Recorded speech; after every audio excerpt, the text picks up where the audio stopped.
Hi, this is Hishani, and I am here with Mrs. Shari Hodgkinson, the owner of One World Montessori, Hi. and Miss Nancy Hunt, who is a parent and also an educator who teaches music.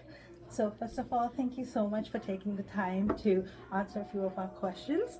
So, our topic is academic versus play. So, Shari, what are your views about academics versus play in early childhood education?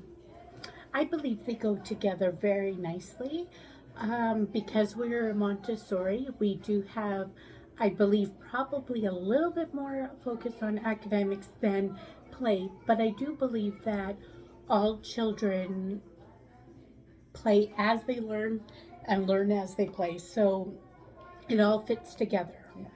And Nancy, as a parent, what do you prefer in regards to academics versus play for your children?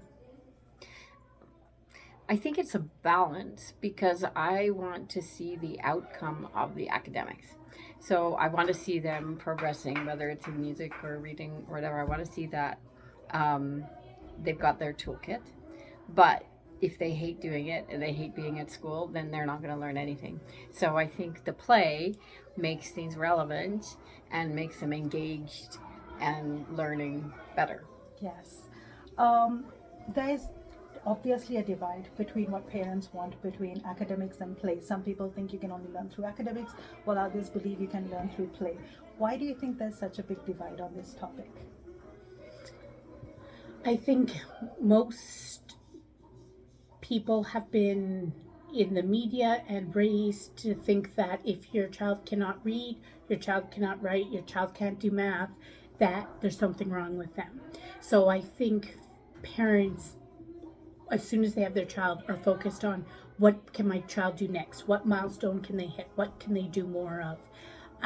It's our job to educate them that by using the pink tower, they are playing, but they're also gaining some um, skill levels on top of it. And I think that's where parents don't get, which it makes the divide. Yeah. So, do you think there should be a change where we bring more awareness to parents that you can learn through play? Do you think there should be a change in the attitudes versus academic versus play? I think play needs to be defined differently so that play for some parents hearing that would think of the playground screaming and running around and just throwing sand in the air as playing, where we here see children play but they're playing in a purposefully way.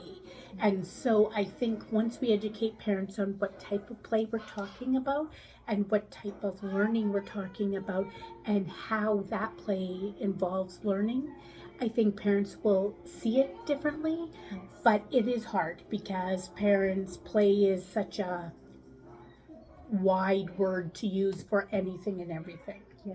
So, Shari, in your program, what do parents expect from you and the program? Do they look? Education. Yeah.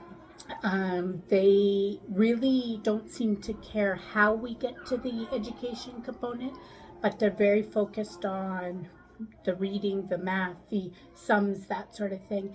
But I think that's because they feel that they've put their money into us as a preschool, that we're supposed to be teaching them to do things to get them more advanced, and they're paying money for that kind of a Yeah. thing.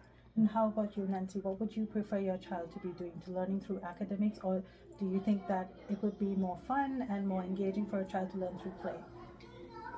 Well, I don't like hearing my child say things like, oh, I don't want to go to school. Or so it has to be engaging. And I teach early childhood music as well. And the research now is it's only by engaging activity, putting music on, showing, just having it there. The Mozart effect has kind of been debunked. So it's by that really engaged activities. But I think for both parent and educator, we're conditioned by how we've been measuring. And so the traditional report card approach that we've all grown up with, it's very results oriented, and we are very results oriented in work and in life, right? And these are academic measures. These are what we've accomplished, or completed, but that doesn't create a whole child. And a whole child can only function well if they're also doing well at working with another person Yes. and engaging as a group, and all of that is learned through play. So I think what would be interesting is if we could develop different outcomes that can measure or report on how the other aspects of learning are going, and that kind of things that are learning by interactions and play. So thank you so much. And Fanny, one more question. Could you leave us with some words of wisdom for parents to understand the value of play? So I still go back, and I know I used to think of this just as art, the process, not the end product, is what we want to focus on. And I think of that every time with an art project, that the process, the skills they're developing is more important than the beautiful picture at the end or the mess at the end. And I believe that's the same with education part. It's how they get there. It's not the end. The number, the report card that, is your child a 90 or a 50. Well, there's in between, and there's a lot of steps in there that you would like to see children grasping. And I believe that every child is a complete child, so they don't mark on social skills or kindness or fairness or that. And I believe that is very important as well for the learning. How is your child learning to be a great human?